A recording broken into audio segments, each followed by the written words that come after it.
মিজান ভাই, এটা 14 পৃষ্ঠা। 14? আচ্ছা 15 পৃষ্ঠা, এটা 15 পৃষ্ঠা। আচ্ছা, thank you. Burden of tax, দেখেন 15 পৃষ্ঠা, second.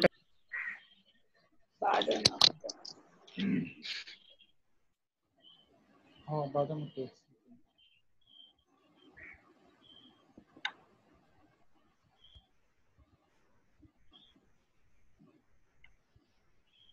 Okay, welcome everybody. In last class, we already discussed about the definition, characteristics, then কানুন of taxation. এবং আপনারা সবাই জানেন যে আমাদের দেশের বা যে কোনো দেশেরই যে গভর্নমেন্ট ফাইন্যান্স করে থাকে বা প্রতি বছর একটি বাজেট দিয়ে থাকে, এই বাজেটের দুইটি বিষয় থাকে, একটি হলো revenue, sources of revenue and expenditure. এই রেভিনিউ এবং এক্সপেন্ডিচার মিলেই বাজেট বা যেটাকে ফিসকাল পলিসি বলা হয়। এবং এই বাজেটের ইনকামের মেইন সোর্স হলো ইনকাম ট্যাক্স, যেটি আমাদের কোর্সের মূল বিষয়। এই কারণে আমরা প্রতি বছর বাজেটে কি কি চেঞ্জ আসে, কি কি আপডেট আসে, এগুলি আমাদের জানতে হবে। এই কারণে এই কোর্সেরই পার্ট এগুলি নিয়ে আমরা ডিটেইল আলাপ করেছিলাম। তারপরে ট্যাক্স বলতে কি বোঝায় সে সম্পর্কে আমাদের আইডিয়া নিয়েছি আমরা, যে এটি যে compulsory payment levied on the taxpayer by the government. And a compulsory payment এজন্য because we cannot deny or we cannot avoid, যেহেতু গভর্নমেন্ট এটা ইম্পোজ করেছে, যারা ট্যাক্সেবল বা ট্যাক্স ব্র্যাকেটের মধ্যে পড়বে তারা এটাকে ডিনাই করতে পারবে না, অবশ্যই ট্যাক্স পেমেন্ট করতে হবে।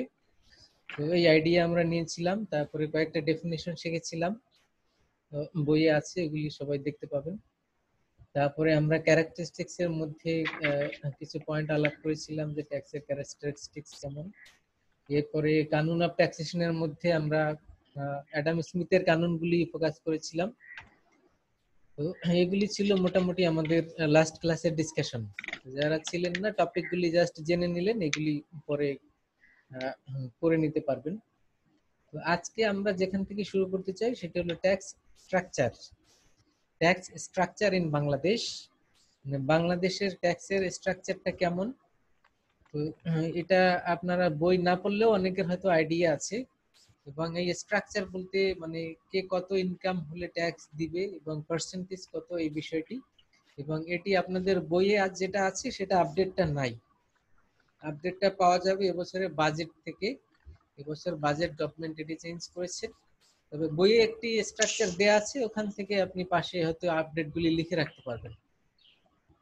তো ফার্স্ট অফ অল আমরা আগে জানতাম যে যাদের 2,50,000 টাকা ইনকাম ইয়ারলি, তাদের ট্যাক্স দিতে হয় না, এটা আমাদের বইয়ে আছে এবং আগে আমাদের এটা আইডিয়া ছিল। কিন্তু in recent budget in 2000 and 2020 and 21, এই যে 20-21 সালের এই বছরের যে আমাদের ফিসকাল ইয়ার, এই ইয়ারে যে বাজেট পেশ করা হয়েছে, সেখানে ট্যাক্স স্ট্রাকচারের মধ্যে চেঞ্জ আসছে। আপডেটটা সবাই জেনে নেন যে আপ টু 3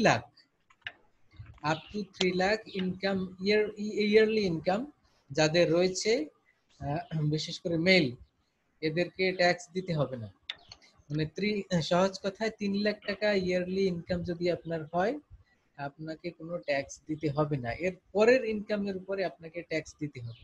তাহলে tax free income in recent budget, সেটি ধরা হয়েছে ফর মেল 3 লাখ, আর for female and people who have more than 65 age, মানে যারা বিশেষ করে বৃদ্ধ, মানে ওল্ড সিটিজেন 65 ইয়ার্স এর বেশি যারা, এবং মহিলারা, এদের 3,50,000 টাকা যদি ইনকাম থাকে, সেক্ষেত্রে তাদের ট্যাক্স দিতে হবে না। এর বেশি যদি ইনকাম হয়, সেক্ষেত্রে তাদেরকে ট্যাক্স দিতে হবে। তো মানে ট্যাক্স ফ্রি ইনকাম কত, এটা যদি আমরা জানতে চাই বা আমরা বলি, কোশ্চেন করি, সেক্ষেত্রে আনসার হবে যে মেলদের জন্য 3 লাখ নো ট্যাক্স, আর female and above 65 years age, male or female, তাদের জন্য 3,50,000, এদেরকে ট্যাক্স দিতে হবে না। এটা হলো প্রাথমিক আমাদের ধারণা, যে আপডেট বইয়ে আছে, পাশে লিখে রাখতে পারেন আপডেটটা। তাহলে এর পরে গভর্নমেন্ট যে আপডেটটি দিয়েছে সেটি হলো, আগে মিনিমাম ট্যাক্স দিতে হতো 10% মিনিমাম, আর এবছরে আর মিনিমাম করা হয়েছে 5%।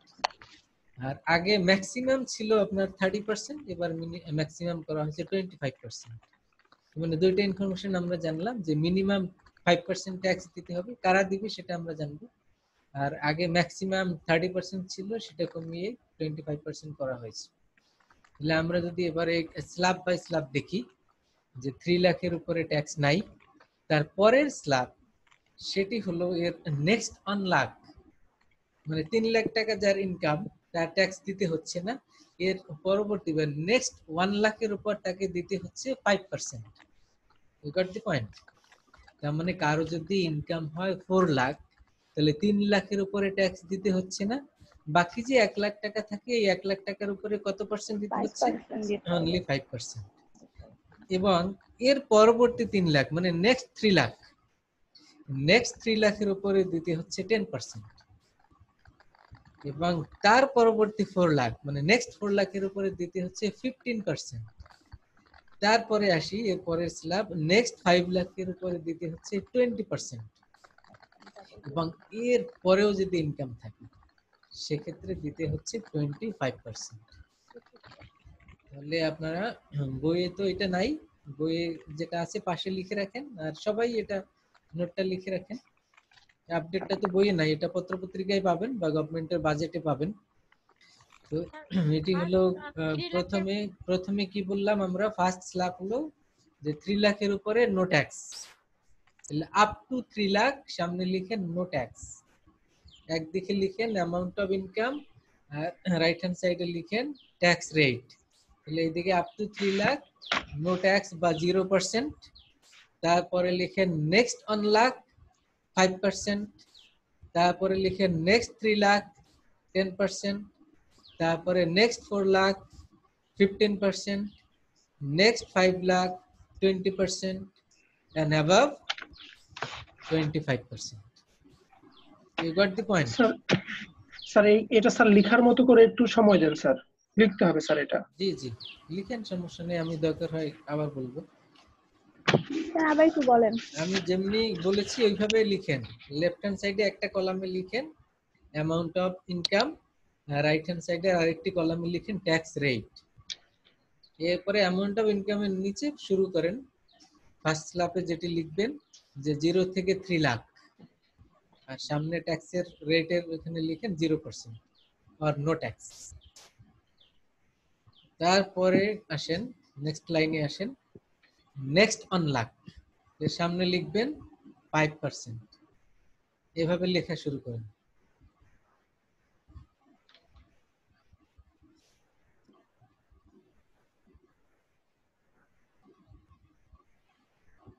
নেক্সট 1 লাখ 5%, তারপর একটা কি হবে স্যার? আবার পরের লাইনে লিখেন next 3 lakh, next 3 lakh 10%। 10%।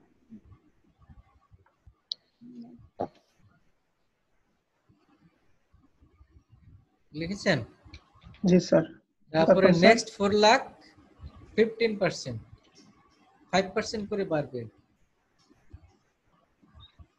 Next 4 lakh 15%, next 5 lakh 20%।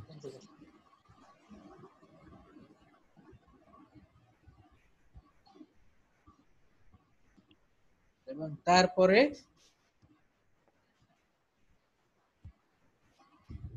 25%, মানে লাস্ট যত ইনকাম থাকুক, আরো বেশি যদি কোটি কোটি টাকা থাকে 25%। তাহলে এটি হলো আমাদের ট্যাক্স স্ট্রাকচার। এটি সহজে মনে রাখবেন যে এইদিকে দেখেন ইনকাম গুলি কেমন। 3 লাখের পরে 3 লাখ পর্যন্ত ট্যাক্স নাই, এরপরে 1 লাখ 1 3 4 5 এন্ড অ্যাবভ 1 3 4 5, আর এইদিকে দেখেন 5 করে বাড়ছে, মানে 5 10 15 20 25। তো এইভাবে মনে রাখতে পারবেন যে 1 3 4 5 আর এদিকে 5 10 15 20 25, মনে থাকবে না? জি স্যার। এইভাবে মনে রাখতে পারবেন যে এদিকে ইনকাম বেড়েছে, নেক্সট 1 নেক্সট 3 নেক্সট 4 নেক্সট 5, আর ওদিকে 5 10 15 20 25। ওকে, এটি গেল আমাদের ইন্ডিভিজুয়াল ট্যাক্স রেটের কথা। সাথে সাথে আমরা কর্পোরেশনের ট্যাক্স সম্পর্কে একটি আইডিয়া নিব। জাস্ট কয়েকটি রেট আমাদের একটু জানলেই চলবে। সেটা পাবলিকলি ট্রেডেড কোম্পানি, মানে যেগুলি আমাদের পাবলিক কোম্পানি, সেই পাবলিক কোম্পানির ক্ষেত্রে আমাদের এবছরের আপডেট হল 25%। এদেরকে ট্যাক্স দিতে হবে তাদের কর্পোরেট ইনকামের উপরে। Corporate income tax publicly traded, আর কিছু আছে নন পাবলিক মানে প্রাইভেট যেগুলি, সেগুলি রেট আলাদা। পাবলিকলি ট্রেডেড এর ক্ষেত্রে 25% কোম্পানির। মার্চেন্ট ব্যাংক চিনেন যারা শেয়ার ট্রেডিং এর সাথে জড়িত, ইনভেস্টমেন্ট, তারপরে শেয়ার ইস্যু, এগুলির সাথে আইপিও, এগুলি নিয়ে যারা কাজ করে ওই ব্যাংকগুলি, এগুলিকে বলা হয় মার্চেন্ট ব্যাংক। মার্চেন্ট ব্যাংকের ট্যাক্স রেট হলো 35%, তাদের ইনকামের উপর।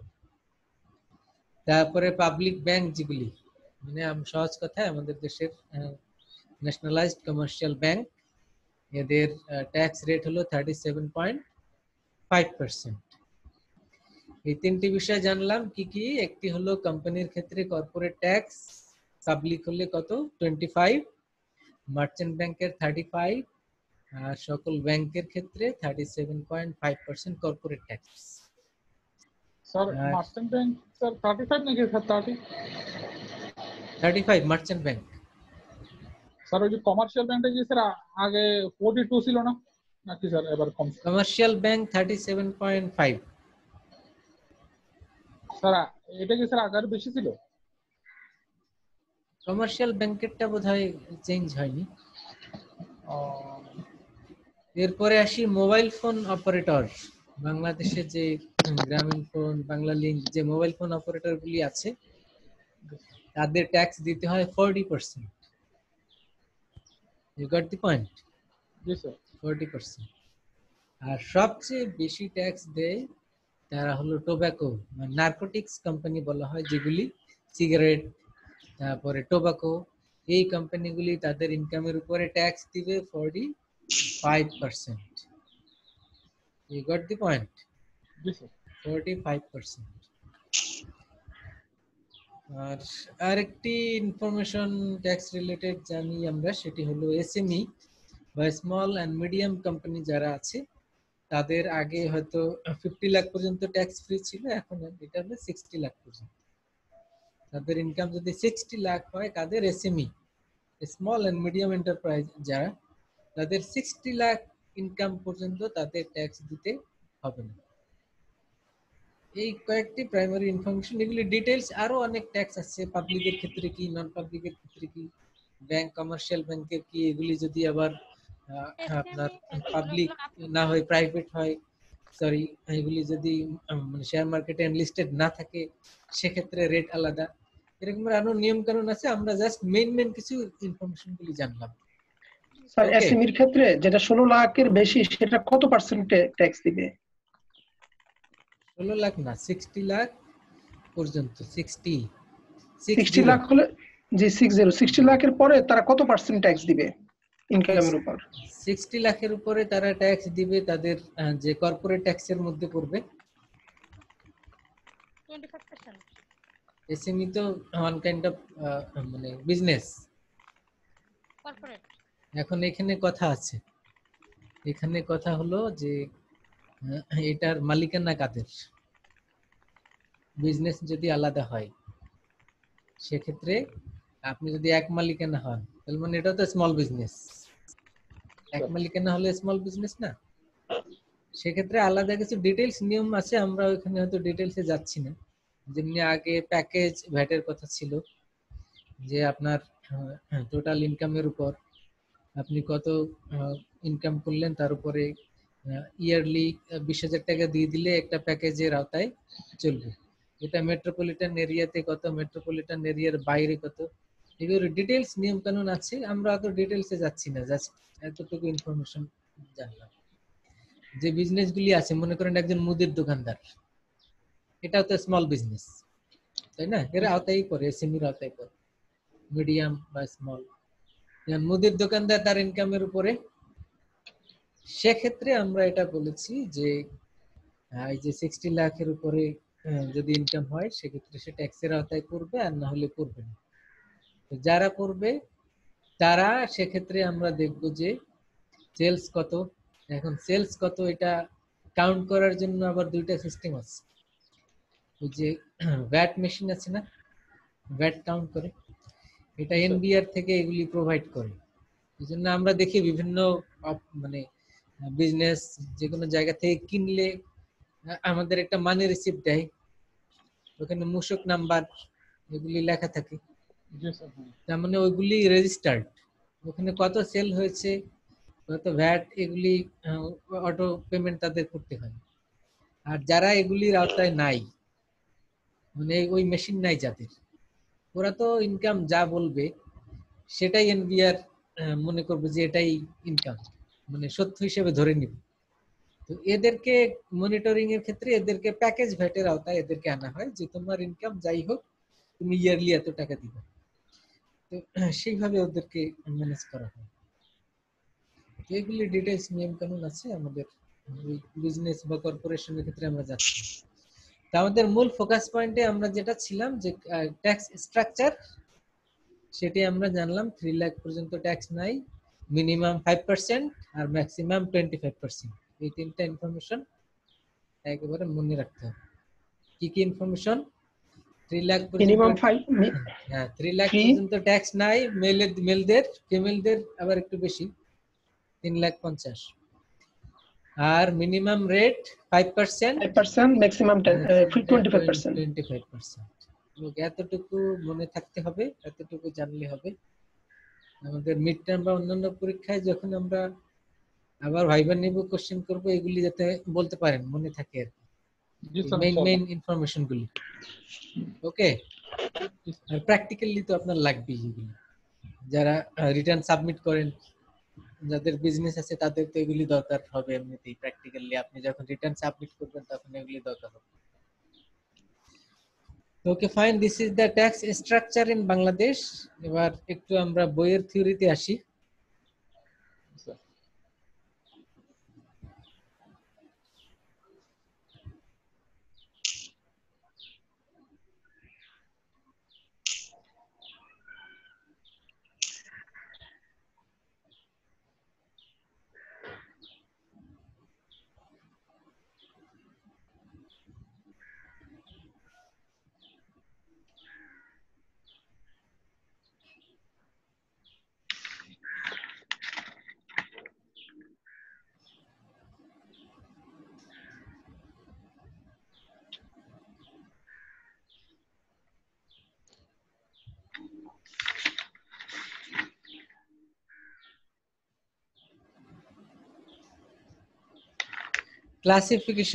ক্লাসিফিকেশন অফ ট্যাক্স, যাদের বই আছে ওইটা বের করেন, আর বই না থাকলে এখানে দেখতে পাচ্ছেন। Classification on the basis of structure of tax rate. On the basis of structure মানে আমরা এতক্ষণ যে স্ট্রাকচারটা দিলাম, এটা তো বাংলাদেশের স্ট্রাকচার, এরকমের এই স্ট্রাকচারের উপরে বেস করে বিভিন্ন ধরনের ট্যাক্স রেট হয়ে থাকে। Number 1, proportional tax. দেখতে পাচ্ছেন সবাই? স্যার ক্লাসিফিকেশন কত নাম্বার পেজ? ক্লাসিফিকেশন এটা পেজ নাম্বারটা হলো, এখানে তো 10, আপনার ওইখানে হয়তো একটু 2-1 পেজ আগে পরে হতে পারে। 10 2-1 পেজ আগে পরে খুঁজলেই পাবেন। Classification on the basis of structure of tax rate পেয়েছেন?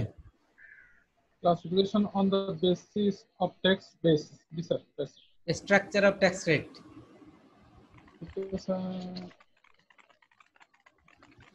এই যে আমি যেটা শো করছি এটাই দেখেন, বইয়ে এটাই আছে।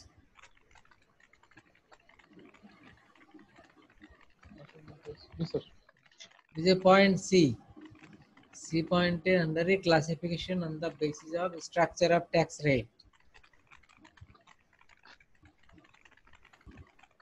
আচ্ছা, 1 নাম্বার প্রপোর্শনাল ট্যাক্স। প্রপোর্শনাল ট্যাক্সটা কি? আমরা যে এতক্ষণ বাংলাদেশের স্ট্রাকচার নিয়ে বললাম, এখানে কি দেখেছি যে এক এক ধরনের ইনকামের উপরে এক এক ধরনের ট্যাক্স, কারো কম কারো বেশি পড়ে। কিন্তু যদি এরকম হয় যে রেটটা ফ্ল্যাট, সবার জন্য সেম, যে সবাই মানে রেসপেক্টিভ অফ ইনকাম 10% ট্যাক্স দিবে, গভর্নমেন্ট যদি এরকম বলে ফ্ল্যাট রেট অফ ট্যাক্স, সেটিকে বলা হয় প্রপোর্শনাল ট্যাক্স। মানে আমাদের দেশে তো এরকম না, তাহলে এই সিস্টেমটা আমাদের দেশে ফলো করে না, প্রপোর্শনাল ট্যাক্স। শুধু এটা নাম জানলেই চলবে, প্রপোর্শনাল ট্যাক্স, এবং নিয়মটা কি ফ্ল্যাট রেটে এখানে ট্যাক্স ইম্পোজ করা হয়। ইনকাম বেশি হোক কম হোক সেটা দেখার বিষয় না, tax is imposed same rate. Then progressive. Progressive বলতেই আমরা বুঝি প্রোগ্রেস মানে কি ধীরে ধীরে বাড়বে, তাই তো? মানে ইনকাম যাদের কম তারা কম ট্যাক্স দিবে, আর এই রেটটা বেশি ইনকামের উপরে বাড়তে থাকবে।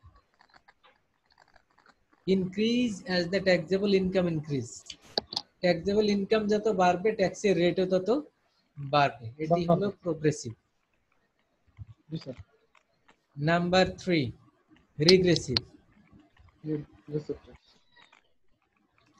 এটা প্রোগ্রেসিভের মতোই, কিন্তু একটা পর্যায়ে গিয়ে এটা ফ্ল্যাট, মানে ইনকাম যত বাড়বে ট্যাক্সেবল ইনকাম, ট্যাক্স রেটও তত বাড়বে, আফটার এ সার্টেন লেভেল এটা ফ্ল্যাট। যেমনি আমরা আমাদের দেশে ফলো করছি, এই সিস্টেমকে বলা হয় রিগ্রেসিভ, সরি রিগ্রেসিভ হলো প্রোগ্রেসিভের উল্টাটা, আর আমাদের দেশে ফলো করছি সেটি হলো ডিগ্রেসিভ। 4 নাম্বার যেটা রিগ্রেসিভ হলো প্রোগ্রেসিভের উল্টা, মানে ইনকাম বাড়বে ট্যাক্স রেট কমবে, আর আমাদের দেশে ফলো করছি সেটা হলো ডিগ্রেসিভ। ডিগ্রেসিভটা কি, যে একটা পর্যায়ে গিয়ে ফ্ল্যাট, যেমনি আমরা লাস্টে গিয়ে 25% বললাম না, এরপরে তো আর নাই, তেমন এরপরে ইনকাম আরো যত বেশি থাকুক, কোটি কোটি টাকা ইনকাম করুক, তো ব্ল্যাক মানি হোয়াইটেনিং করুক, ওর 25% দিলেই চলবে, ওর আর বাড়তেছে না। এইটা হলো ডিগ্রেসিভ। তাহলে আমরা কয়টা সিস্টেম জানলাম? 4টি। কি? Proportional, progressive, regressive and degressive. আমাদের দেশে ফলো করে কোনটি? ডিগ্রেসিভ। এই যে গ্রাফিক্যালি এখানে দেখেন, মনে থাকবে তাহলে সহজ।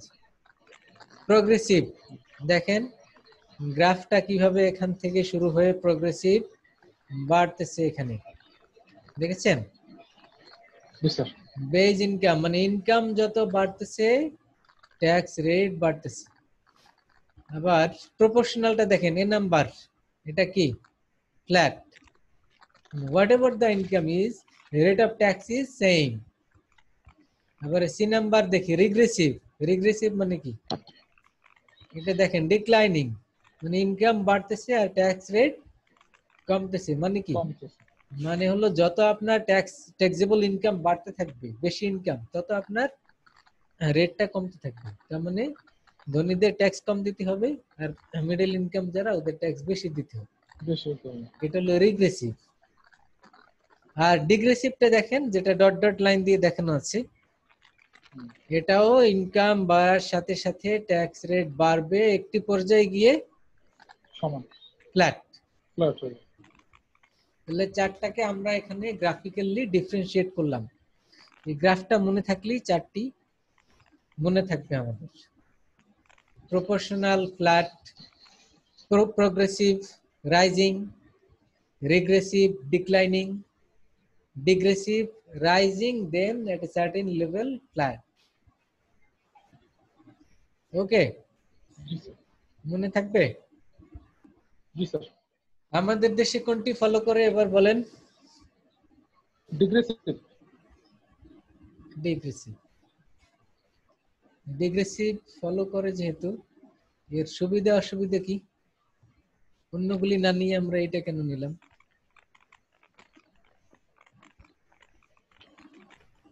কারণ এখানে ট্যাক্সেবল ইনকাম, আমরা ফ্ল্যাট নিলে তো এখানে দেখা যাবে যে যার ইনকাম কম তারও যে ট্যাক্স দিতে হচ্ছে, যার বেশি তারও সেম দিতে হচ্ছে। আবার প্রোগ্রেসিভ নিলে যারা রিচ পিপল তাদের তো ইনকাম অনেক বেশি, ওদের আবার বেশি ট্যাক্স দিতে হয়। তো ওদের আবার বেশি দিতে হয়, আর যাদের লোয়ার ইনকাম তাদের কম দিতে হয়।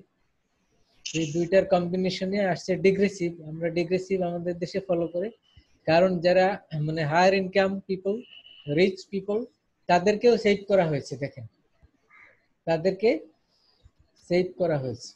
আবার যাদের ইনকাম বাড়তেছে তাদেরও একটু বেশি ট্যাক্স ইম্পোজ করা হয়েছে। এবং একটা পর্যায়ে যারা একেবারে রিচ পিপল তাদেরকে সেভ করা হয়েছে কিভাবে, যে ওদের জন্য ফ্ল্যাট করে দিচ্ছে। You got the point? জি স্যার। মানে ডিগ্রেসিভ নেওয়ার ফলে দুইটি সুবিধা।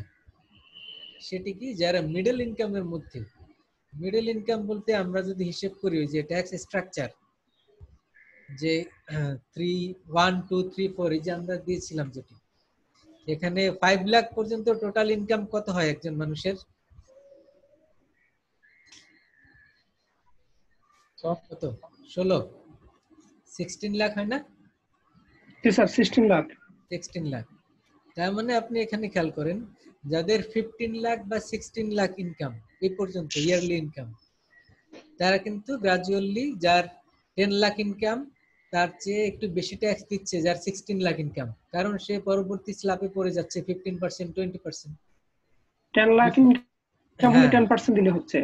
জি, তার মানে যাদের বেশি তাদের একটু বেশি দিতে হচ্ছে। এবং এই বেশি দিতে হচ্ছে এটা কোন লেভেল পর্যন্ত? Up to 16 lakh. 16 লাখের হিসেবটা বুঝছেন তো? জি স্যার।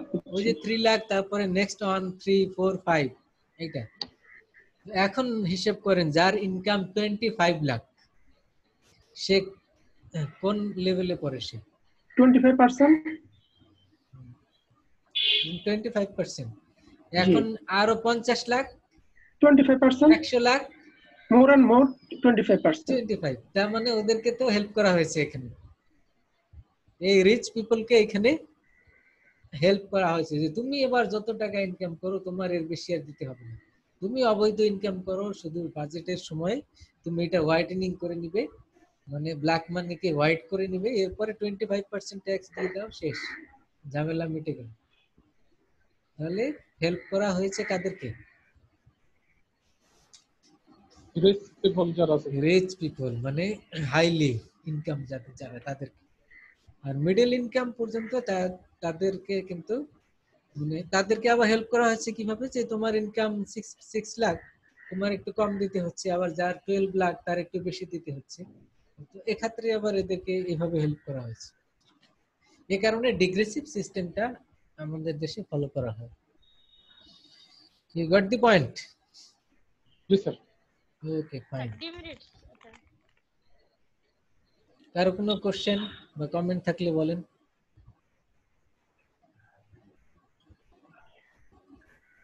স্যার, একজন লোকের ইনকাম যখন 10 লাখ টাকা হয় ইয়ারলি, তাকে কি আমরা মিডল ক্লাস বলতে পারি না হাই ক্লাস বলবো? ট্যাক্সের হিসাবে যদি এটা তো আপনি শুধু হিসাব বেসিক করেন, বোঝানো হয় যারা চাকরিজীবী তাদের ক্ষেত্রে। মিডল ইনকামের তো স্পেসিফিক আসলে এরকমের কোনো ই নাই যে এত টাকা ইনকাম করলে তাকে মিডল ক্লাস বলবো। এটা ট্যাক্সের হিসাবে আমরা যদি হিসাব করি, তাহলে এই যে আপনার 16 লাখ পর্যন্ত এদেরকে আপনি কি বলবেন? এরা মিডলের মধ্যেই পড়ে, মানে 3 লাখের চেয়ে বেশি যারা এবং 15 লাখ, এরা মিডল ইনকামের মধ্যে পড়ে। মিডল ইনকামের আবার দুই ভাগ আছে, যে এটা লোয়ার লেভেল না হায়ার লেভেল। মিডল ইনকামের যদি আমরা একটা রেঞ্জ ধরি, যে অ্যাবাভ 3 লাখ আর এদিকে 16, এটা হলো মিডল ইনকাম। তাহলে যার 4 লাখ 5 লাখ, তার মানে মিডল ইনকামের মধ্যে লোয়ার, আর যার 15, 16 সে হলো মিডল ইনকামের মধ্যে হায়ার। অন অ্যান এভারেজ সবাইকেই মিডল ইনকাম বলা হয়। যারা ট্যাক্স পেমেন্ট করে সহজ কথায় তারাই মিডল ইনকাম, এবং 15 লাখ 16 লাখ পর্যন্ত। আর এর উপরে যারা হাই রেটে 25% পেমেন্ট করে তাদেরকে আমরা রিচ। রিচেরও তো এখন আবার মানে এর তো লিমিট নাই, যে 50 লাখ ইনকাম সেও রিচ, আবার যে 5 কোটি 10 কোটি সেও রিচ, 100 কোটি সেও রিচ। তো ওরকমের আর কি বিষয়।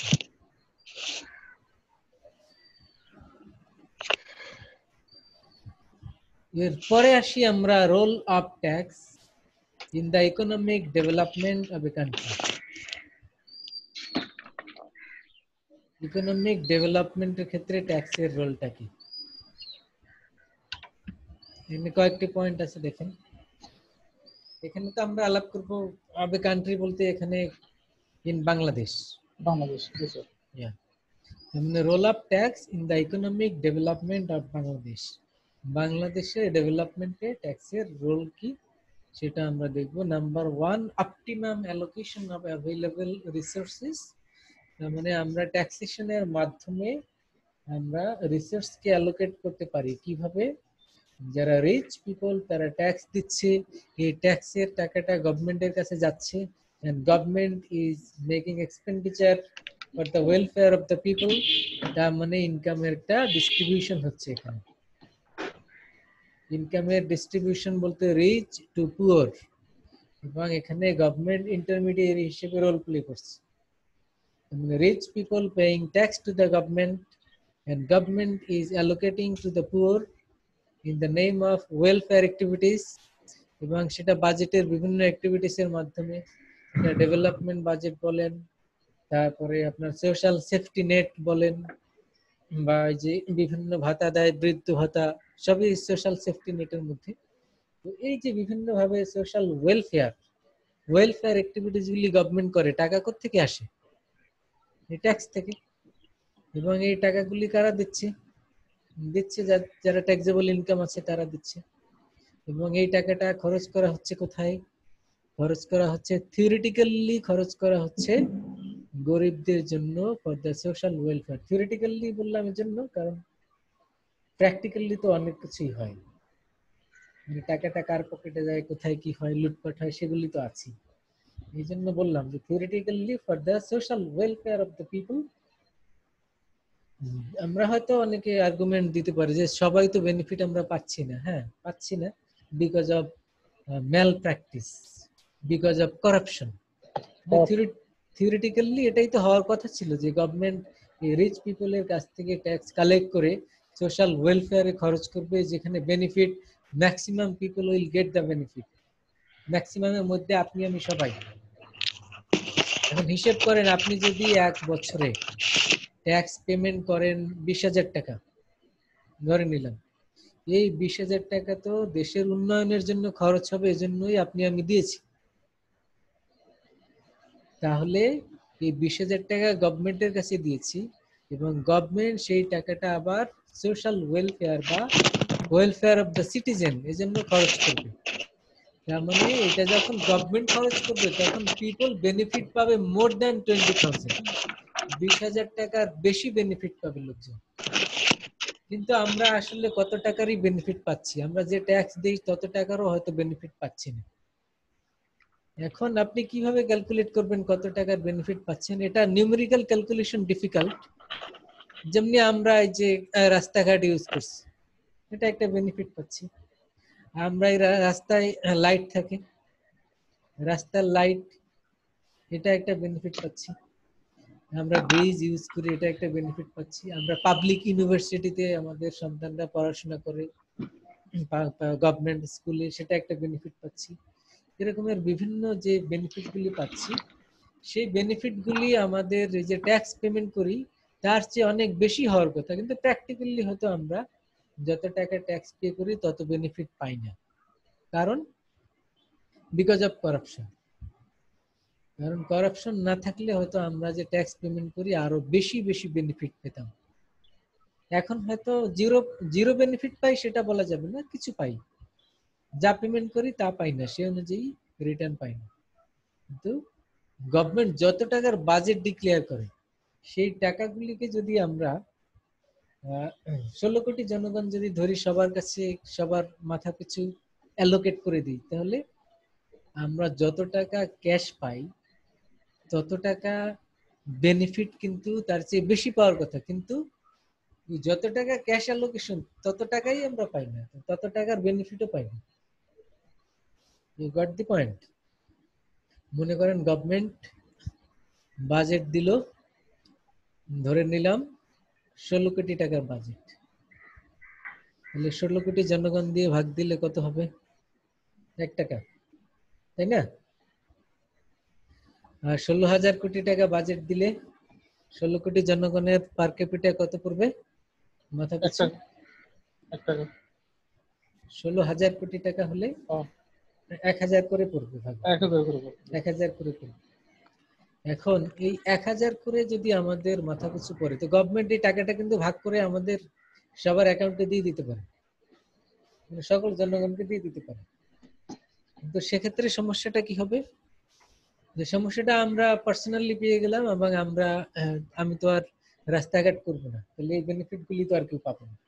এই জন্য ক্যাশ আমাদেরকে না দিয়ে এই টাকাগুলি গভর্নমেন্ট ওয়েলফেয়ার পারপাসে বিভিন্ন জায়গাতে বিভিন্ন প্রজেক্ট, ডেভেলপমেন্ট প্রজেক্ট, অন্যান্য পারপাসে খরচ করে, যাতে করে বেনিফিট গুলি আমরা পাই, এবং বেনিফিট গুলি যাতে আমরা মোর দ্যান 1000 পাই। You got the point? তো এখন সেটা হয়তো আমরা প্র্যাকটিক্যালি পাই না, বিকজ অফ যেটি বললাম, করাপশন এন্ড ডিফারেন্ট রিজন।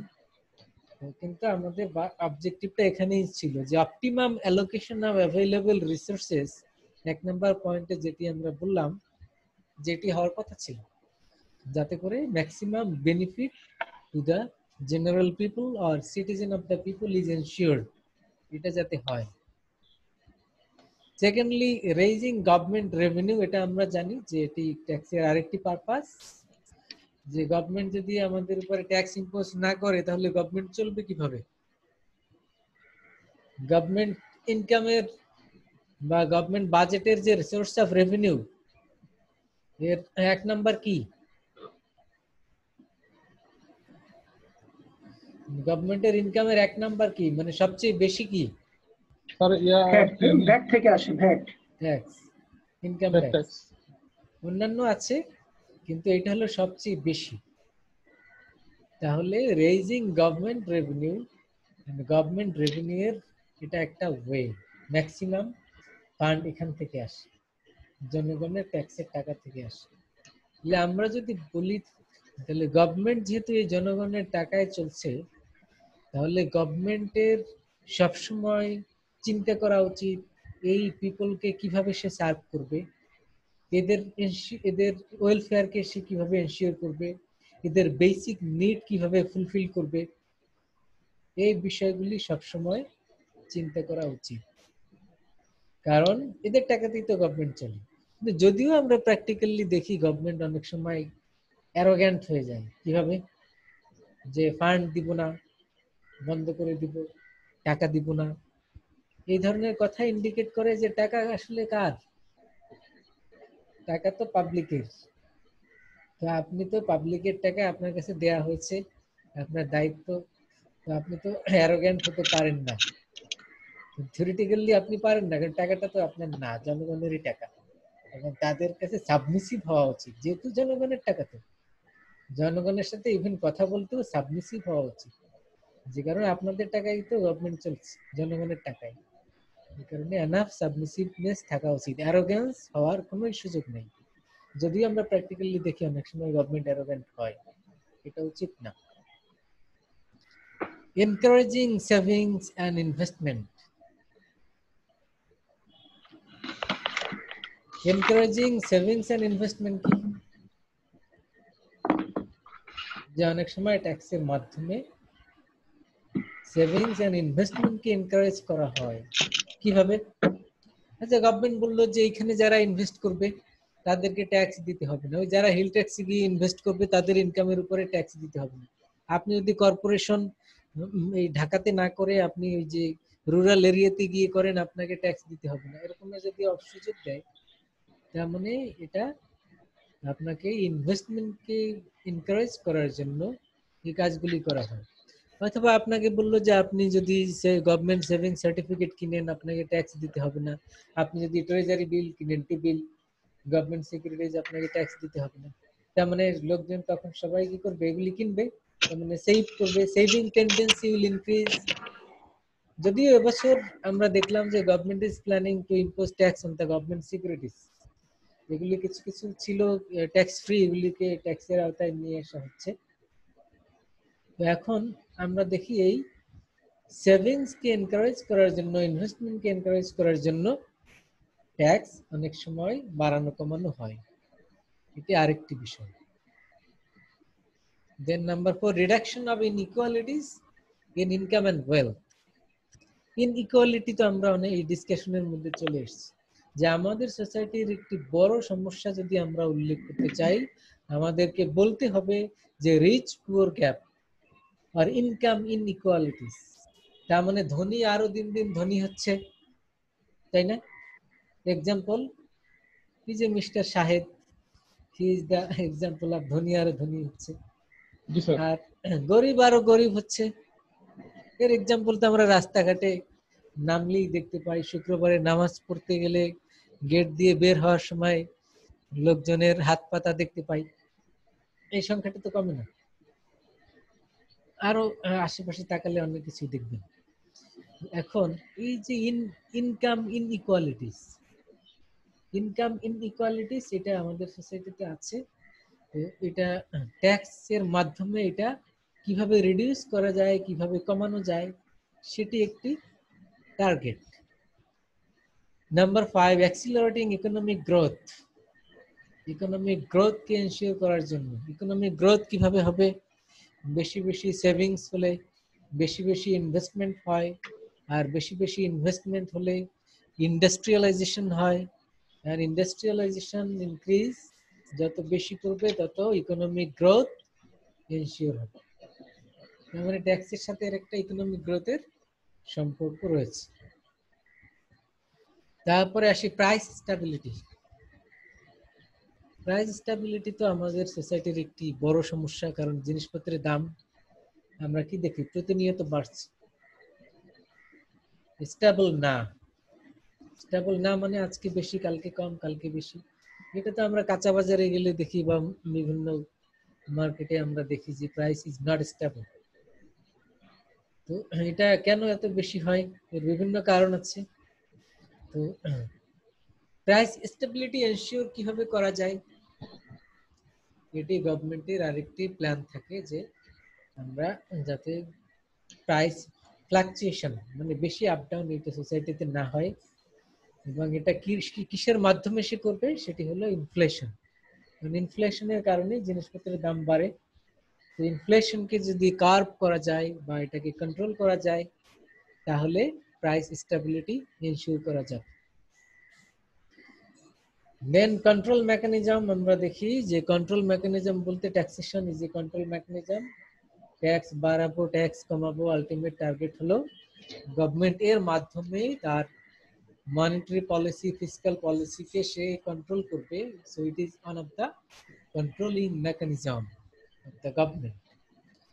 মানে এখানে আমরা যে পয়েন্টগুলি পড়লাম এগুলি কি, যে একটি দেশের ইকোনমিক ডেভেলপমেন্ট, মানে বাংলাদেশের ইকোনমিক ডেভেলপমেন্ট ক্ষেত্রে ট্যাক্সের ভূমিকাটা কি। তো এগুলির মাধ্যমে ইকোনমিক ডেভেলপমেন্ট এনশিওর করা যায়। মানে ইকোনমিক ডেভেলপমেন্ট হচ্ছে কি হচ্ছে না, এটা কি দিয়ে বুঝবো? এক নাম্বার কথা হলো যে আমরা দেখবো যে মানুষের বেসিক নিড ফুলফিল হচ্ছে কিনা।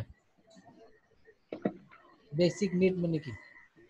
তিন বেলা খেতে অন্ন, পাচ্ছে বস্ত্র, কিনা। বাসস্থান, শিক্ষা, চিকিৎসা।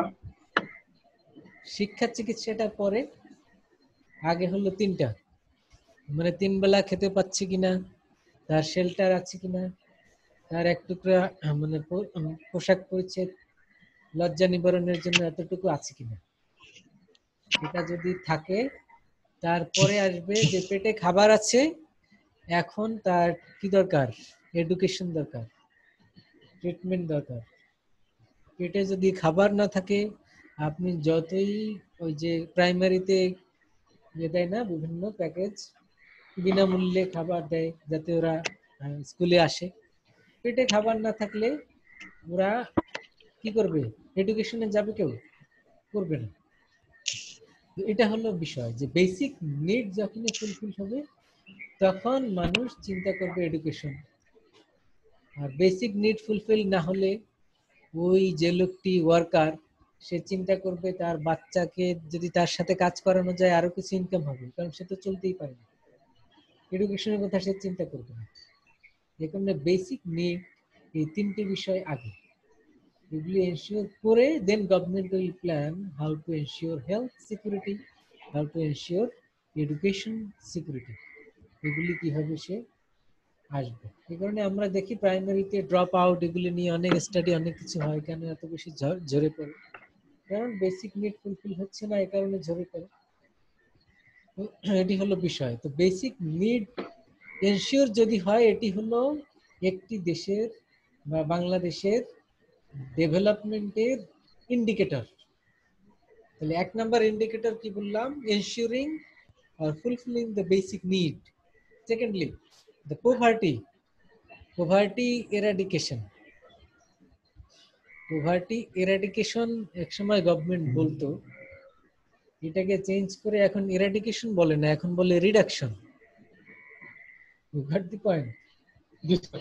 এরাডিকেশন আর রিডাকশনের তফাৎ কি? ইরাডিকেশন মানে স্যার দূর করা, এরাডিকেশন Eradication মানে মানে আর থাকবে না, কমা। জি স্যার, নির্মূল করে দিব আমরা, নির্মূল করে দেওয়া, হ্যাঁ। নির্মূল করে দিব। তার মানে এই যে হাত পাতা লোক, এই যে রাস্তায় ঘুমানো লোক, ফুটপাতে থাকা লোক, এগুলি থাকবে না। যদি না থাকে এটাকে বলে এরাডিকেশন। ইরাডিকেশন। আর যদি থাকে কিন্তু কমায়, সেটাকে বলে রিডাকশন। ইরাডিকেশন। পভার্টির ক্ষেত্রে government policy is the reduction of poverty. তার মানে কি গভর্নমেন্ট ধরে নিয়েছে এটা থাকবে, সোসাইটিতে একটা লেভেলে থাকবে, আজীবনই থাকবে, এবং এটাকে আমরা রিডিউস করার চেষ্টা করব। এজন্য government policy is the reduction of poverty. You got the point? জি স্যার। এটাকে ডেভেলপমেন্টের ইন্ডিকেটর যদি আপনি রিডিউস করতে পারেন, তাহলে রিডিউস করলে এটা ডেভেলপমেন্ট হয়তো বলতে পারি যে সামনে আগাচ্ছে, কিন্তু এরাডিকেশন না হলে ডেভেলপমেন্ট এনশিওর হয় না। এখন বাংলাদেশের এই জাতীয় লোক যত কোটি রয়েছে, তাদেরকে এরাডিকেট করা কি পসিবল না? আনসার হলো ইয়েস, পসিবল। কিন্তু কেন হচ্ছে না? সুষম বন্টনের অভাবে হচ্ছে না। বাংলাদেশের 16 কোটি জনগণ তো এই পভার্টির লাইনের নিচে না। তার মানে পভার্টি লাইন যেটা, তার নিচে বসবাস করে বাংলাদেশের কত লোক? গভর্নমেন্ট হয়তো বলবে 10 থেকে 12%, 40%। হ্যাঁ, গভর্নমেন্টের ডেটা। কিন্তু প্র্যাকটিক্যালি 30-40% পভার্টি লাইনের নিচে বসবাস করে। এখন গভর্নমেন্ট 10% এর নিচে কেন বলে? এটার একটা হিসাব আছে। হিসাব হলো থিওরিটিক্যালি এগুলি কমানো যায়, এক রাতের মধ্যেই কমানো যায়। আমরা পভার্টির ডেফিনেশন আগে দিতে হবে। পভার্টি কাকে বলে? পভার্টির ডেফিনেশন যারা মনে করেন প্রতিদিন 2200 ক্যালোরি 2200 ক্যালোরি খাদ্য গ্রহণ করতে না পারে, এর নিচে করে, তারা পুয়ার বা পভার্টি। এখন প্রতিদিন 2200 ক্যালোরি গ্রহণ করতে পারে না, এরকমের সংখ্যা বাংলাদেশের 40 থেকে 50%। এরা বাই ডেফিনিশন এরা পুয়ার।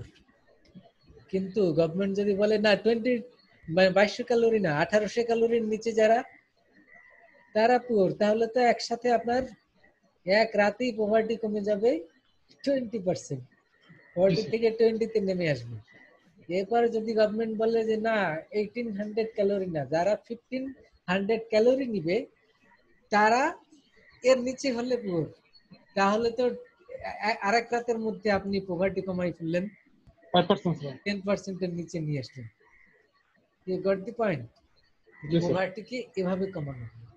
এখন এই যে ক্যালোরি হিসাবটা বললাম, তার মানে কি যে দিনে এক বেলা খায় তার এক ধরনের ক্যালোরি, এক বেলা খাবারের ক্যালোরি কত?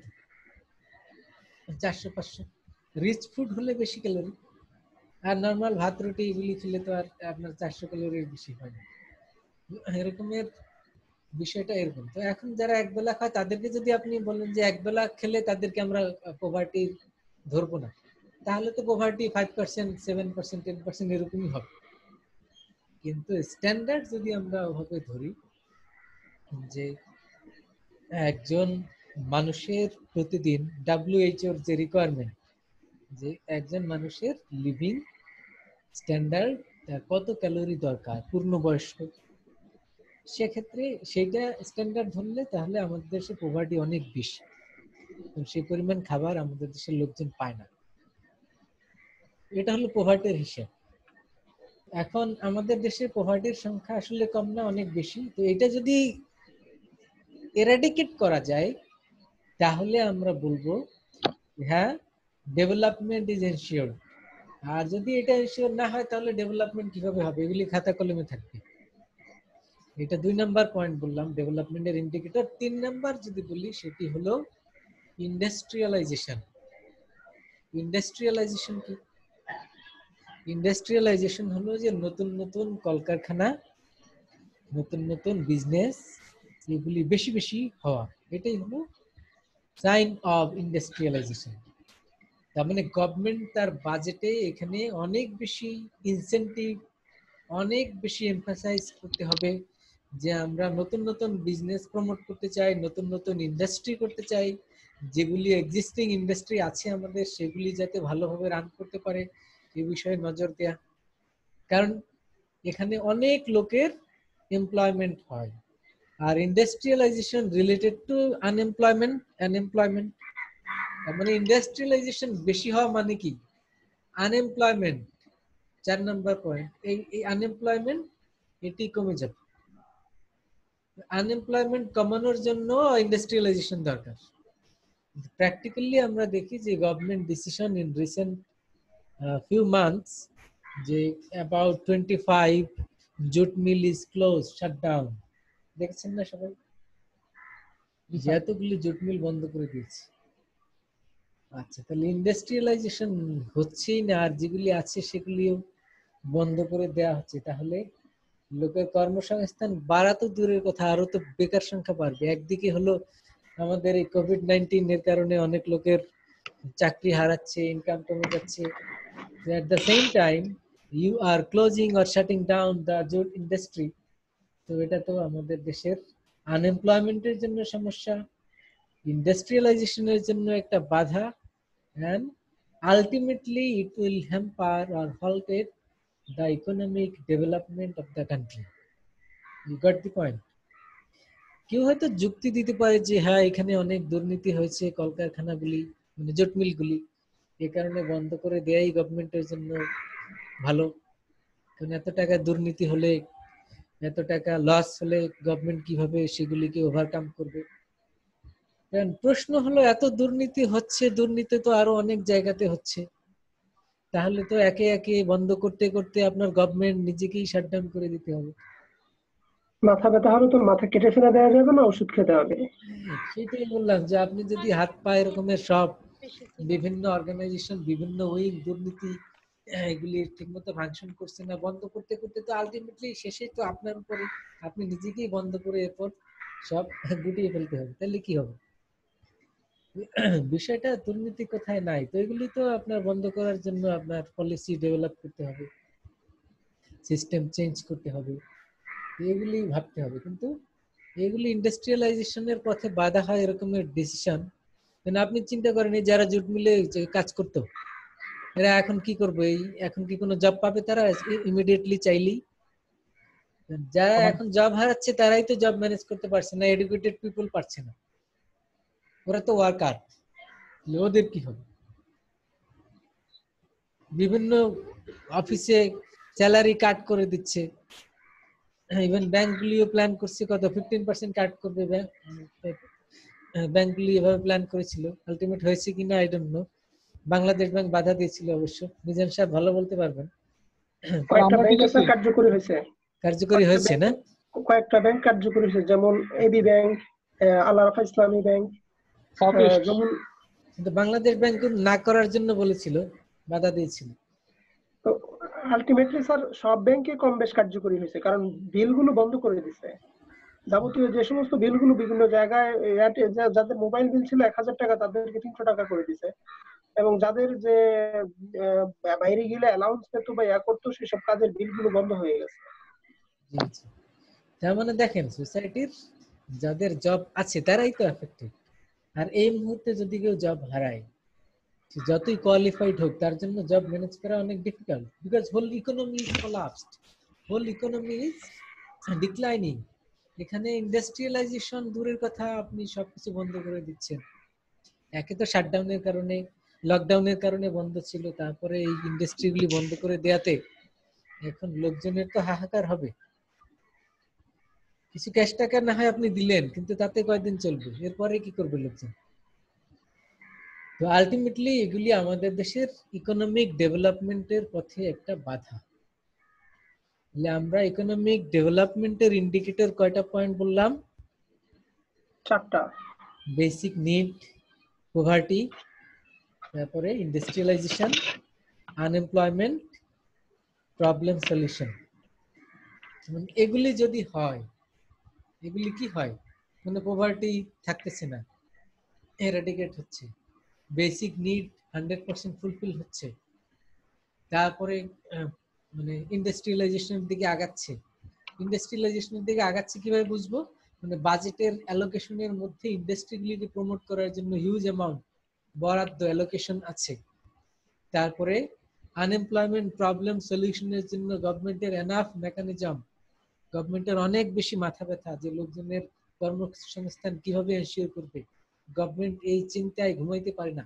এরকমের যদি হয়, তখনই আমরা বুঝবো yes the economy is progressing, yes the economy is developing day by day. এগুলি না করে আপনি যদি বলেন যে ওই আর ডেভেলপিং, এটা থিওরিটিক্যাল, এটা খাতা কলমের development. You got the point? জি স্যার।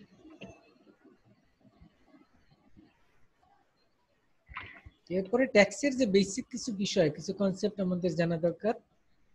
সেটা হলো impact, incidence and effect. Impact কাকে বলে, ইনসিডেন্স কাকে বলে, এন্ড ইফেক্ট কাকে বলে, তিনটার মধ্যে ডিফারেন্স আছে, যদিও বাংলা শব্দে এগুলি মিনিং কাছাকাছি, কিন্তু ট্যাক্সের ক্ষেত্রে এগুলি ডিফারেন্ট মিনিং আছে। Impact means the immediate money burden. তার মানে আপনি মনে করেন কোম্পানি কর্পোরেট ট্যাক্স দিচ্ছে, তাহলে ইমপ্যাক্ট কার উপর? কোম্পানির উপর। ট্যাক্স রিটার্ন সাবমিট করে কে? কোম্পানি। আপনি যখন ইনকাম ট্যাক্স রিটার্ন সাবমিট করেন, সাবমিটটা তো আপনাকেই করতে হয়, আপনাকে হিসাব নিকাশ দিতে হয়।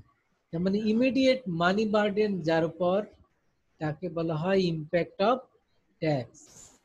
হু pay the tax first instance, মানে প্রথমত যাকে ট্যাক্স পে করা উচিত, যার উপরে ট্যাক্সের ইম্পোজ করা হয়, সেটা হলো ট্যাক্স ইমপ্যাক্ট। ইমিডিয়েট কেন বললাম? যে মনে করেন গভর্নমেন্ট ইম্পোজ করলো কর্পোরেট ট্যাক্স, এবারে কোম্পানি চিন্তা করলো এটা তো গভর্নমেন্টকে আমার দিতে হচ্ছে, তাহলে এই ট্যাক্সটা আমি কনজিউমারদের কাছ থেকে কিভাবে আমি কালেক্ট করতে পারি। এজন্য সে কি করলো, জিনিসপত্রের দাম একটু বাড়িয়ে দিল, বাড়িয়ে দিয়ে এই টাকাটা কালেক্ট করে টাকাটা গভর্নমেন্টকে পেমেন্ট করলো। তাহলে বিষয়টা কি দাঁড়ালো? গভর্নমেন্ট বাড়ালো ট্যাক্স, আর আপনি বাড়ালেন জিনিসপত্রের বা প্রোডাক্টের প্রাইস। এখন বেশি দামে জিনিসপত্র কিনবে কে? কনজিউমার বা পাবলিক। তাহলে ট্যাক্স ইনসিডেন্স হলো এটা, মানে আলটিমেট মানি বার্ডেন। তাহলে আলটিমেট মানি বার্ডেনটা কে বিয়ার করবে? That is the consumer, that is the citizen, general people. কারণ আপনি ট্যাক্স ইম্পোজ করার কারণে জিনিসপত্রের দাম বাড়িয়ে দিলেন, আর বেশি দামে প্রোডাক্ট কিনলো কে? কিনলাম আমরা, কাস্টমার। তাহলে সেই তো পেমেন্টটা করলো, এই টাকাটা কালেক্ট করে কোম্পানি আবার গভর্নমেন্টকে ট্যাক্সটা দিয়ে দিল। তাহলে আলটিমেট মানি বার্ডেন বিয়ার কে করলো? That is the consumer. এটাকে বলা হয় ট্যাক্স ইনসিডেন্স, মানে who is bearing the final আর আলটিমেট মানি বার্ডেন, এটাকে বলা হয় ট্যাক্স ইনসিডেন্স। বুঝছেন? এরপরে হলো ইফেক্ট। ইফেক্টটা কি? ইফেক্টটা হলো ট্যাক্সের, ট্যাক্স ইম্পোজ করার কারণে on the taxable people who have taxable income or the corporation, এই ট্যাক্স ইম্পোজ করার কারণে সোসাইটিতে এর কি কি পজিটিভ আর নেগেটিভ চেঞ্জ কি হলো, দ্যাট ইজ দ্য ইফেক্ট। তার মানে এ কারণে কি গরিব বা পভার্টির সংখ্যা বাড়লো, এ কারণে কি পভার্টির সংখ্যা কমলো, এ কারণে কি সোশ্যাল ওয়েলফেয়ার বাড়লো নাকি কমলো? What are the changes in economy of the country, that is the effect of tax. এটা পজিটিভও হতে পারে, নেগেটিভও হতে পারে। নেগেটিভ হতে পারে। পজিটিভ হলে ফাইন, আর নেগেটিভ হলে সেটাকে বলা হয় বার্ডেন অফ ট্যাক্স। তখন এই ট্যাক্সটা হয় বার্ডেন। যে দেখেন, harmful effects of a tax will be referred to as the burden of that tax.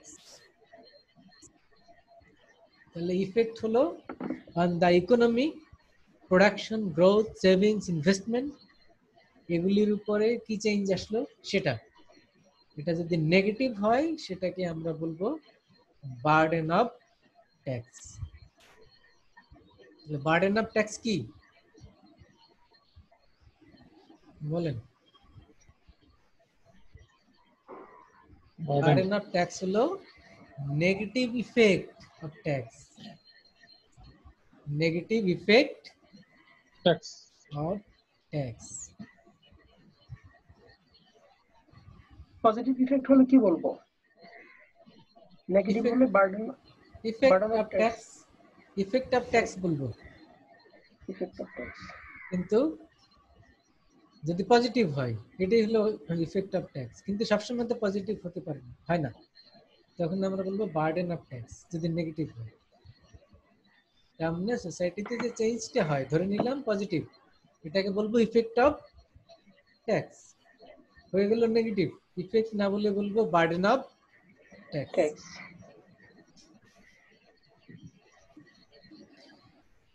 এগুলি ট্যাক্সের কিছু টার্ম, মানে আমরা পরীক্ষার সময় হয়তো এগুলি আপনাদেরকে জিজ্ঞেস করব, এগুলি জানতে হবে। কিন্তু জাস্ট এতটুকু শিখবেন যে ইমপ্যাক্ট কাকে বলে। এই যে ফার্স্ট লাইনে প্রথম লাইনেই কিন্তু এগুলি ডেফিনেশন লেখা আছে, দেখুন। Immediate money burden, the impact of tax is the immediate money burden, the incidence of tax is the ultimate money burden, effect of tax is the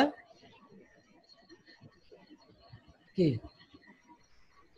impact on the economy, on the production, growth, savings, investment, and if it is positive then effect, negative then it is burden. Clear? Yes sir. আরো নিজে পড়ে নেবেন, নিজে আরো clarify হওয়ার জন্য দেখবেন distinction between impact and incidence, তারপরে distinction between incidence of tax and effect of tax. এই দুই তিনটা পয়েন্ট করলে আরো নিজের কাছে ক্লিয়ার হবে।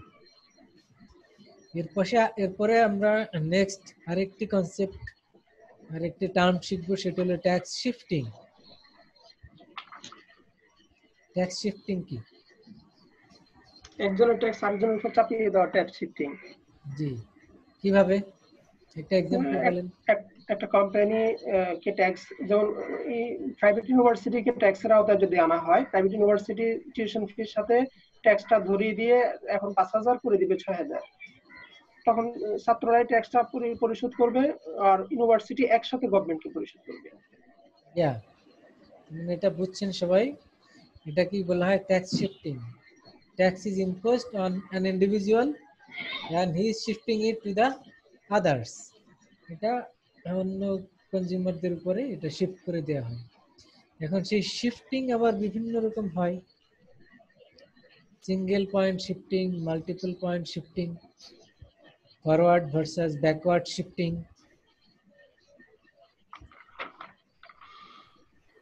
এটা একটু আপনারা দেখবেন।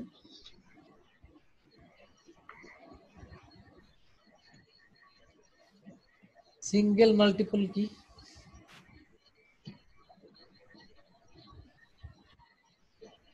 যে ট্রেডার, তার উপরে ট্যাক্স ইম্পোজ করা হলো, সে সরাসরি কি করলো? ডাইরেক্টলি কনজিউমারদের উপরে দিয়ে দিল, and it is known as single point shifting. Okay. R VAT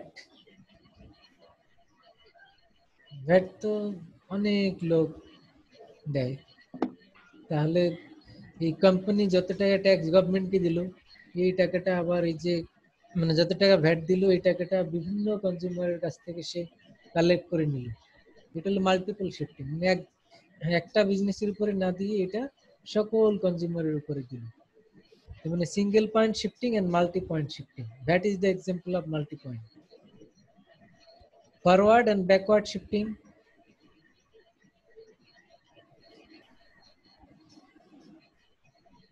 forward shifting, forward বলতে কি, আপনি বিজনেস এরপরে আপনার নেক্সট স্টেপ কি, সেল করবেন, ফরওয়ার্ডিং। মানে সেল করার সময় যারা পারচেজার কনজিউমার তাদের উপরে দিয়ে দিলেন ট্যাক্স শিফট করে, এটা হলো forward shifting. You got the point. Backward shifting, backward shifting কিভাবে হবে? ব্যাকওয়ার্ড তো সেলিং তো ফরওয়ার্ডিং, ব্যাকওয়ার্ড হলো পেছনের দিকে, মানে কি আপনার প্রোডাকশন, আপনার র মেটেরিয়ালস ইম্পোর্ট, এই ব্যাকওয়ার্ড এইদিকে যাচ্ছে। এমনি এইদিকে যদি আপনি এটা শিফট করে দেওয়ার সুযোগ থাকে সেটাকে বলে কি, ব্যাকওয়ার্ড শিফটিং। তার মানে আপনি মনে করেন ইম্পোর্ট করার সময় আপনাকে কি করতে হয়, ইম্পোর্ট ডিউটি দিতে হয়, তাই না? ইম্পোর্ট ডিউটি কে দিবে? ইম্পোর্টার। এবং সেখানে যদি আপনার কমানোর সুযোগ থাকে, গভর্নমেন্ট কমিয়ে দেয়, এই কারণে আপনি ট্যাক্স কম নিতে পারলেন কনজিউমারদের কাছ থেকে। পেছনের দিকে যাওয়ার যে সুযোগ, এটা আসলে আমাদের সোসাইটিতে প্র্যাকটিক্যালি খুব কম হয়। এখানে দেখেন, backward shifting may be through tax capitalization. When a tax affect the capital value of asset, if a tax change the expected yield of an asset, then it will also change its market price. Tax capitalization এর মাধ্যমে backward shifting হয়, তার একটা example এখানে দিয়েছে। যে এক্সাম্পলটা এরকম যে আপনি ইম্পোর্ট ডিউটি যদি কম দিতে হয়, তখন তো আপনার এই প্রোডাক্টের মার্কেটে প্রাইস আপনি কম নিতে পারেন, জিনিসপত্রের দাম অনেক সময় বাড়ে কমে ইম্পোর্ট ডিউটির কারণে। এটার একটা এক্সাম্পল দিয়েছে, এটা হলো ব্যাকওয়ার্ড শিফটিং।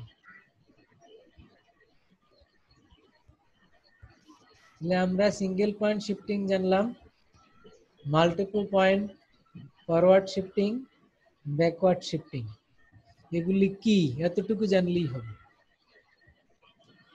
মানে এটা কাকে বলে? স্যার ব্যাকওয়ার্ড শিফটিংটা একটু বলবেন স্যার? ওই যে এক্সাম্পলটা দেখালাম না, ওটা একটু ডিটেইলসে পড়লেই ক্লিয়ার হবে। যে দেখেছেন সবাই, ট্যাক্স ক্যাপিটালাইজেশন। জি স্যার।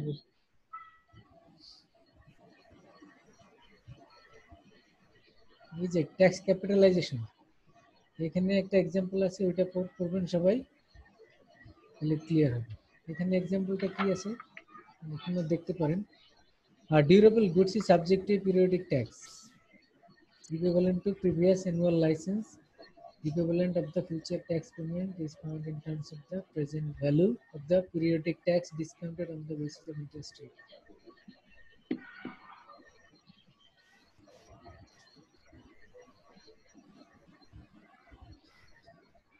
মনে করেন আপনার গাড়ির উপরে ট্যাক্স দিতে হয় না, গাড়ির লাইসেন্স ফি যেটাকে বলা হয়। আচ্ছা, এইটা যদি কমানো হয়, কমানো হলে কি হবে? এই গাড়ির প্রাইস মার্কেটে বাড়বে না কমবে? একটু কমবে। ওইটা যদি কমানো হয়, লাইসেন্স ফি, গাড়ির দাম বাড়বে।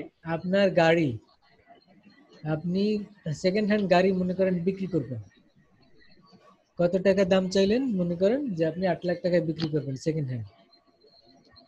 এখন গভর্নমেন্ট কি করলো, আপনার এই যে লাইসেন্স রিনিউয়াল ফি আছে না, এটা যদি বাড়ায় তখন তো আপনি এই যে অনেক খরচ হয়েছে, এই কারণে আপনি 8 লাখ না 8,50,000 টাকায় বিক্রি করবেন।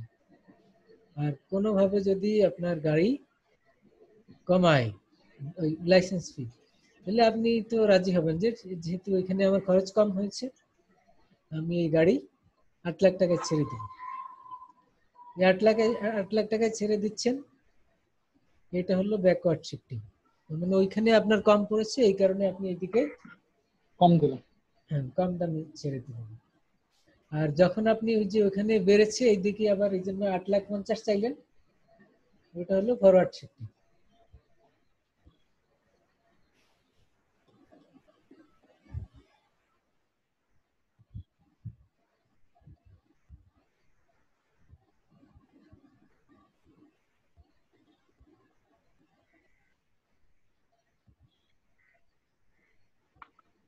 আমাদের সবাই কি আছেন লাইনে? স্যার স্যার জি, কারো কোনো কোশ্চেন বা কমেন্ট থাকলে বলেন। আমরা এতক্ষণ যে আলাপ করলাম এমনি কোনো প্রশ্ন বা আপনার যদি কোনো মন্তব্য থাকে, মন্তব্য আছে কি কোনো? স্যার একটু দেখতে হবে, দেখলে আসলে একটু ভালো করে পড়লে তখন একটু ক্লিয়ারটা বেশি হওয়া যায় আর কি। কোনটা? না স্যার একটু দেখতে হবে স্যার, আপনি তো মনে ও আছে আচ্ছা, দেখতে হবে। স্যার, দেখে নিলে স্যার তখন না কিছু কিছু জিনিসটা আর ফুললি ক্লিয়ার হয়ে যায়, তখন কোশ্চেনটা স্যার ভালো করা যায়। বাট আপাতত স্যার যতটুকু বুঝিয়েছেন ইনশাআল্লাহ স্যার বুঝতে পেরেছি। জি, আমরা এখন তো ওই যে মিড টার্ম আমাদের এন্ড অফ দ্য মান্থ সবাই জানেন তো। জি স্যার। স্যার আমরা যেহেতু ওইভাবে অনলাইন এক্সাম আমাদের যদি হয় সেক্ষেত্রে তো আমরা ফাইনাল একটা দিয়েছেন আপনারা। জি স্যার। ওইটা ওভাবেই টার্গেট করে আমরা পড়াশোনাটা ওভাবেই করছি আর কি, যে পরীক্ষা ওভাবেই তো আসবে, এই কারণে আমরা ওই যে ডিটেলস ব্রড কোশ্চেন ওভাবে কিন্তু করছি না। এই যে পয়েন্ট পয়েন্ট গুলি বলে দিচ্ছি না আপনাদের, যে এইগুলি হাইলাইট করে দিচ্ছি আমি, এইগুলি শিখবেন, যে এইটা কাকে বলে ওইটা কাকে বলে এগুলি ভালো করে শিখবেন। আর হয়তো রিটেন এক্সাম হলে তখন আমরা ডিটেলস কোশ্চেন পড়তে বলতাম, যে discuss the impact of taxation in economic development of Bangladesh. এগুলি তো আর এখন ওইভাবে আসবে না, হয়তো আপনার অ্যাসাইনমেন্টের মধ্যে এগুলি আমরা দিব, সেটা আপনারা লিখবেন। কিন্তু ভাইভাতে যে কোশ্চেনগুলি করব আমরা এইভাবে ডেফিনিশন টাইপের যেগুলি সেগুলি আমরা করব। এই কারণে আমি কিন্তু টাইম টু টাইম বলে দিচ্ছি যে এটা এইভাবে করবেন, এই পয়েন্টগুলি শিখবেন। এটা বইয়ে মার্ক করে রাখবেন বা খাতায় লিখে রাখবেন, যাতে করে at the same time you can get prepared for the exam. জি,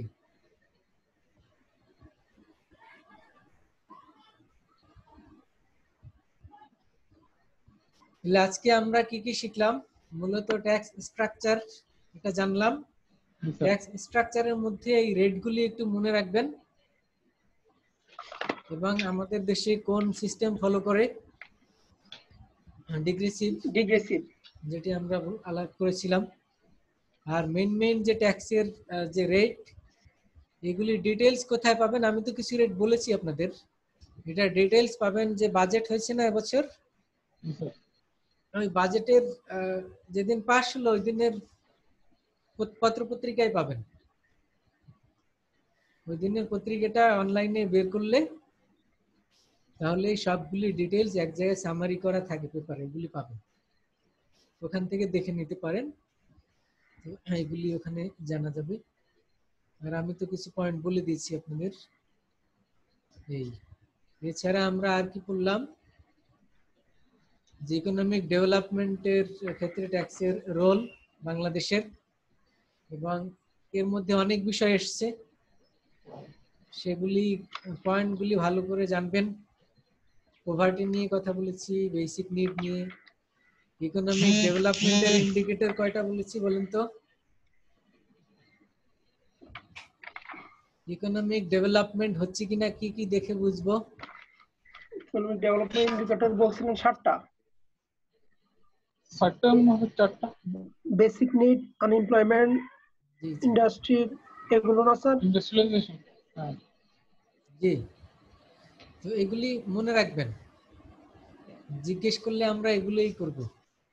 এই যে এখন জিজ্ঞেস করলাম বলতে পারলেন, তার মানে তো পড়া হয়ে গেছে পরীক্ষার জন্য। জি স্যার, আমরা পাস।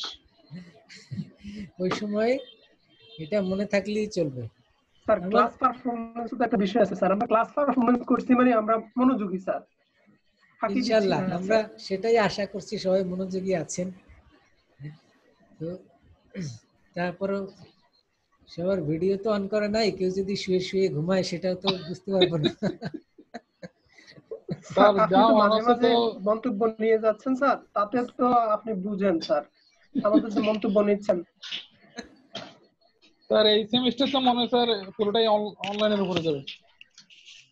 এখন পর্যন্ত তো বন্ধ, 31 আগস্ট পর্যন্ত আছে। গতকাল স্যার কালের কন্ট্যাক্টে নিউজ আসলো, আমাদের জুলফিকার স্যার বলছেন যে এই বছরে আর খোলার সম্ভাবনা নেই। সেটি আমাদের সেটাই ধারণা, তাই মনে possibility হচ্ছে আর বেশি কি। স্যার। জি স্যার। মানে কারণ যে ডেথ রেট প্রতিদিন যেটা আসছে এটা তো আসলে কমছে না।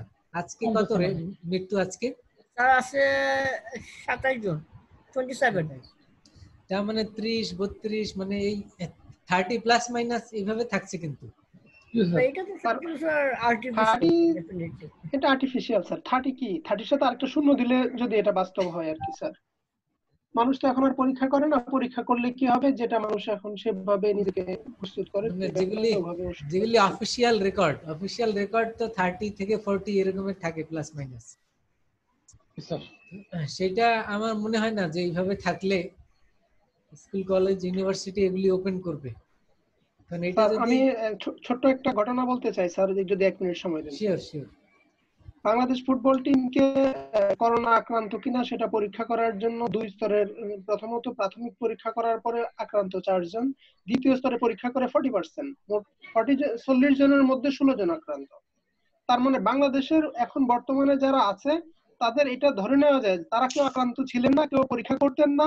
যদি পরীক্ষা করা হয় বাংলাদেশে বর্তমান মানুষের 40% এখন করোনা আক্রান্ত। বিষয়টা তো তাই দাঁড়ায়। সেটাই। এবং আরো একটা দেখলাম না আমরা নিউজ, যে ঈদের পরে আবার সেকেন্ড আরেকটা মানে নতুন করে স্প্রেড হওয়ার আরেকটি রিস্ক আছে, মানে আক্রান্তের সংখ্যা বাড়ার আরেকটি গ্লোব। কিন্তু এই রিপোর্টটা আসবে না এই জন্য যে কারণ গভর্নমেন্ট বুঝছে যে রিপোর্ট করে কোনো লাভ নেই, পরীক্ষার উপরে ট্যাক্স আরো বসানো হবে, পরীক্ষা করতে গেলে রাস্তায় দাঁড়িয়ে থাকবে মানুষ, এভাবে বিরক্ত হয় আর করবে না। ফলে ফলে সাধারণ মানুষ তখন বুঝবে যে এই হলো আমার করোনা হয়েছে, আমাকে এই খেতে হবে, সুতরাং আমি ডাক্তার দেখাই, ওষুধ খাই, এটাই ভালো, পরীক্ষা করে লাভ নাই। ভালো বলছেন, ওই যে আমরা পভার্টি রিডাকশনের সিস্টেম বললাম না, জি স্যার। তো ওভাবে করোনা ভাইরাস আক্রান্তের সংখ্যাও কমানো যাবে। এটা এটা প্রভার্টি রিডাকশন থেকে এটা অনেক বেশি মারাত্মক। প্রভার্টি রিডাকশনে তো একটা মাত্রা আছে যে 40% কে আমরা 20% বলছি, আর এটাকে আমরা 100 কে 10 বলছি। সেটা আর কি। তো যাই হোক, এখন রিস্কের মধ্যে তো সবাই, এবং স্যার যেহেতু এই এখন রিস্কটা এত বেশি রিস্ক, কারণ একজনের থেকে আরেকজনে ছড়াচ্ছে, আরেকজনে ছড়াচ্ছে, ফলে আমরা গরিব কিন্তু না খেয়ে আছে, গরিব হচ্ছে না, মরছে না, কিন্তু আমরা মরার ভয় আছি, বাঁচার ভয় নেই। কারণ আমার করোনা হচ্ছে আমি বুঝতে পারতেছি, অন্যজনের যে করোনা হয়েছে সে না বুঝে না শুনে সে যেভাবে চলছে সে আরো 10 জনকে আক্রান্ত করছে। গভর্নমেন্ট এটার জন্য প্রয়োজনীয় ব্যবস্থা যদি নিত তাহলে আমরা যারা বাঁচতে চাই তারা বাঁচতে পারতাম। হ্যাঁ, বিষয়টা তো তাই যে আমরা যদি দেখি যে এখন রিস্ক বেশি, কারণ এটা তো সাইলেন্ট থাকে, অনেকের মধ্যে সিমটম প্রকাশ পায় না, সে নিজেও জানে না, জি স্যার। অথচ তার মাধ্যমে ছড়ায়, এবং যার মধ্যে ছড়াইলো সে হয়তো এফেক্টেড হয়ে হসপিটালাইজড হচ্ছে। এই রিস্কগুলি তো অনেক বেশি। যে আমার মধ্যে আছে, আমার মধ্যে রিয়াকশন হলো না, কিন্তু আমার মধ্যে যা 5 জনের মধ্যে ছড়াইলো ওদের মধ্যে 2 জন আবার হসপিটালে চলে গেল, ওরা বেশি এফেক্টেড হলো। তাহলে এই কারণে তো রিস্ক এখন বেশি, কারণ সিমটম লেস যেগুলি অ্যাসিমটোমেটিক যেটাকে বলা হয়, এটার জন্য তো রিস্ক অনেক বেশি। তো যাই হোক, আমরা এই রকমের পরিস্থিতি থাকলে হয়তো এডুকেশনাল ইনস্টিটিউশন ওপেন হবে না, তো সেক্ষেত্রে আমাদের এভাবেই চলতে হবে। সেটা হয়তো এবছর পুরোটাই কন্টিনিউ হয় কিনা সন্দেহ, হতেও পারে। জি স্যার। তো আমরা চেষ্টা করব এভাবেই যতটা ভালোভাবে শেখা যায় আর কি, এবং এভাবে যদি আমরা ক্লাস করি রেগুলার, এবং যে বিষয়গুলি আলাপ হয় সেগুলি শুনি এবং মনে রাখি, তাহলে আমরা মনে হয় যে একেবারে যে কিছু শিখবো না তা না, কিছু হলেও আমরা শিখতে পারবো ইনশাআল্লাহ। এবং পড়াশোনাটা আমাদের যাতে এখানে ক্লাসে অ্যাটেন্ড করলেই হয়ে যায় সেভাবেই চেষ্টা করব। আপনি যদি অ্যাটেন্টিভলি শুনেন এবং এগুলি মনে রাখেন তাহলে ইনশাআল্লাহ হয়ে যাবে, এগুলি দেখলেই পরীক্ষার আগে বলতে পারবেন। তো এরপরে তো আজকে আপনাদের আবার ক্লাস আছে অনেকের, তো আজকে আমরা এখানে ক্লাসের টাইম শেষ করতে চাই। আল্লাহ সবার দোয়া রাখবেন, সবার জন্য দোয়া থাকলো। আল্লাহ সবাইকে ভালো রাখুন, সুস্থ রাখুন, এই শুভকামনায় শেষ করছি। ঠিক আছে আসসালামু স্যার, আলাইকুম। আল্লাহ হাফেজ। আসসালামু আল্লাহ আলাইকুম হাফেজ। ওয়া রাহমাতুল্লাহ। ওয়ালাইকুম আসসালাম।